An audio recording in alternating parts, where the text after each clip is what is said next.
देश में इस समय एक नहीं कई मुद्दे पैदा हो गए और जिसको लेकर लोग अब सड़कों पर आंदोलन के लिए निकल पड़े। परंतु हमारे विश्व गुरु पर किसी तरह का कोई असर नहीं पड़ रहा है। वो तो इटली में रील बनाने में व्यस्त थे। नमस्कार, मैं मुकेश उदैनिया, आप देख रहे हैं सीधे बोल यूपी। देश की राजधानी दिल्ली थम गई, सड़कों पर लंबा जाम लग गया, ऑटो बंद, टैक्सी बंद, लाखों ड्राइवर हड़ताल पर। और इस बीच देश की अर्थव्यवस्था, किसानों की परेशानी और बेरोजगारी को लेकर विपक्ष ने केंद्र सरकार पर चौतरफा हमला बोल दिया। दिल्ली की सड़कों पर उस समय अफरा तफरी मच गई जब लाखों टैक्सी और ऑटो ड्राइवर हड़ताल पर उतर आए। कई इलाकों में चक्का जाम जैसी स्थिति बन गई। ऑफिस जाने वाले लोग घंटों सड़क पर फंसे रहे। यात्रियों को भारी परेशानी का सामना करना पड़ा और राजधानी की ट्रैफिक व्यवस्था चरमरा गई। ड्राइवरों का आरोप है कि लगातार बढ़ती महंगाई, पेट्रोल डीजल के दाम, भारी चालान और कमाई में गिरावट ने उसका जीवन संकट में डाल दिया। यानी पेट भरने के लाले पड़ गए दिल्ली में ड्राइवरों को। दिल्ली में क्या, पूरे देश में आग लगी हुई है। उनका कहना है कि सरकार बड़े उद्योगपतियों की बात सुनती है, लेकिन मेहनतकश वर्ग की आवाज दबा दी जाती है। अभी नीट का मामला दबा नहीं, उसके पहले अन्य मामले भी आ चुके हैं। यूजीसी का भी मामला गर्म हुआ था,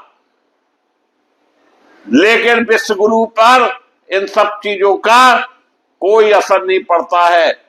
28 फरवरी से विश्व गुरु चुनावी मोड में थे। जब पांचों राज्यों के चुनाव हो गए तो 4000 करोड़ रुपए का जहाज लेकर 5 देशों की यात्रा पर निकल गए और वहां रील बनाने में व्यस्त हो गए। उत्तर देश की आर्थिक स्थिति को लेकर भी राजनीति तेज हो गई।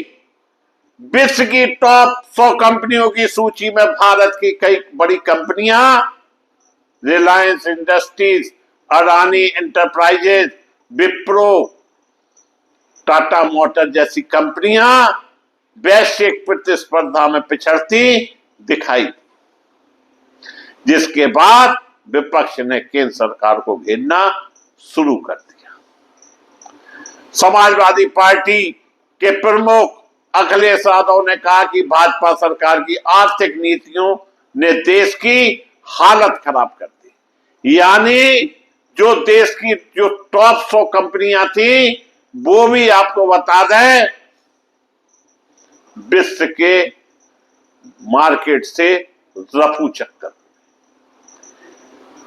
ये है देश का हाल। कैसे लोगों को रोजगार मिले, कैसे लोगों के काम बने। दिन दुगने रात चौगने डीजल और पेट्रोल के दाम बढ़ रहे हैं। वहीं जामनगर में लगी संसार की सबसे बड़ी रिफाइनरी, जिसके मालिक मुकेश अंबानी हैं, हिंदुस्तान में डीजल पेट्रोल की दिक्कत, फ्यूल की दिक्कत, लेकिन यूरोप और अमेरिका अंबानी का तेल बेचा जा रहा है, जबकि हिंदुस्तान की तरफ ध्यान नहीं दिया जा रहा। इसके अलावा अखिलेश यादव ने यह भी आरोप लगाया कि रोजगार खत्म हो रहे हैं, देश की अर्थव्यवस्था कमजोर होती जा रही है। वही कांग्रेस सांसद राहुल गांधी ने केंद्र सरकार पर बेहत्ती का हमला बोलते हुए कहा कि संविधान से खिलवाड़ किया जा रहा है और देश की संपत्ति कुछ चुनिंदा लोगों को सीमित हो गई है। राहुल गांधी ने कहा कि नोटबंदी के दौरान मजदूर सड़कों पर मर रहे थे, अस्पतालों में हालत खराब थी, हालत कोविड के दौरान खराब थी और नोटबंदी के दौरान मजदूर सड़क पर मर रहे थे। शमशान घाट भरे पड़े थे, लेकिन बड़े उद्योगपतियों को फायदा पहुंचाया गया। राहुल गांधी ने उद्योगपति मुकेश अंबानी और बड़े कॉर्पोरेट घरानों का नाम लेते हुए आरोप लगाया कि देश में पेट्रोल डीजल महंगा बिक रहा है, जबकि भारत से करोड़ों लीटर तेल और पेट्रो प्रोडक्ट विदेश भेजे जा रहे हैं। उन्होंने कहा कि आम जनता महंगाई से टूट रही है, लेकिन सरकार कॉर्पोरेटों हितों में व्यस्त है। इसी बीच तमिलनाडु के नए मुख्यमंत्री विजय ने भी केंद्र सरकार को पत्र लिखकर राज्य में यूरिया और डीएपी की तत्काल आपूर्ति की मांग की। उन्होंने कहा कि खाद की कमी से किसान परेशान और खेती पर संकट गहराता जा रहा है।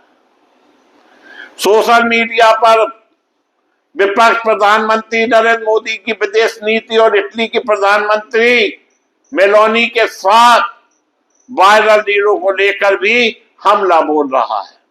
विपक्ष सवाल उठा रहा है कि जब देश में किसान खाद मांग रहा है, ड्राइवर सड़कों पर प्रदर्शन कर रहे हैं और बेरोजगारी बढ़ रही है, तब सरकार इमेज मैनेजमेंट में व्यस्त क्यों दिखाई दे रही है। देश की राजधानी जाम में फंसी किसान खाद के लिए परेशान, युवा रोजगार मांग रहा है और विपक्ष लगातार आरोप लगा रहा है कि सरकार नीतियों सिर्फ चुनिंदा उद्योगपतियों के इर्द गिर्द घूम रही है।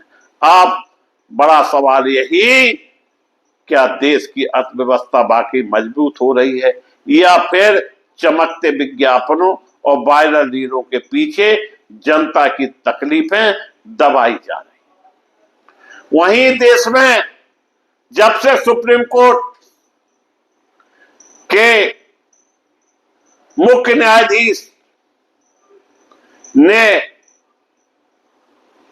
देश के युवकों को तिलचट्टा कहा है, तभी से एक नई पार्टी और बन गई, उसका नाम दे दिया गया चिलचट्टा party, cockroach party.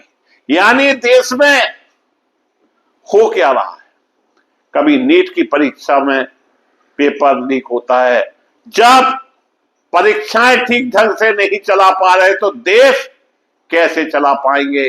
Rahul Gandhi ने आरोप लगाए कि देश की सभी एजेंसियां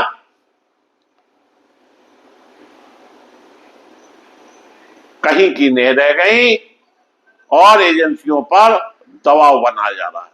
चुनाव आयोग वोट चुरा रहा है, इससे गंभीर आरोप लगेंगे कैसे, क्योंकि सत्ता की भूख हमेशा देश के लिए हानिकारक होती है। और फिर संविधान का मतलब क्या है, विपक्ष का मतलब क्या है, जब इसी तरह से देश में चुनाव हो रहे, जगह जगह धर्म की आड़ में दंगे फसाद हो रहे हैं। अभी बंगाल शांत हुआ नहीं कि अगले राज आने वाले, किसी भी तरह चुनाव जीतना ही मकसद रह गया। देखना यह है कि इस महंगाई का मुकाबला हमारे देश के प्रधानमंत्री कैसे करते हैं और आगे आने वाले समय में क्या किसान भी सड़कों पर आंदोलन के लिए निकलेगा, जिसे पूरी खाद की जब जरूरत पड़ेगी। और जो नारा दिया गया कि किसान की इनकम दुगनी, वो नारा भी अब बेअसर होता नजर आ रहा है।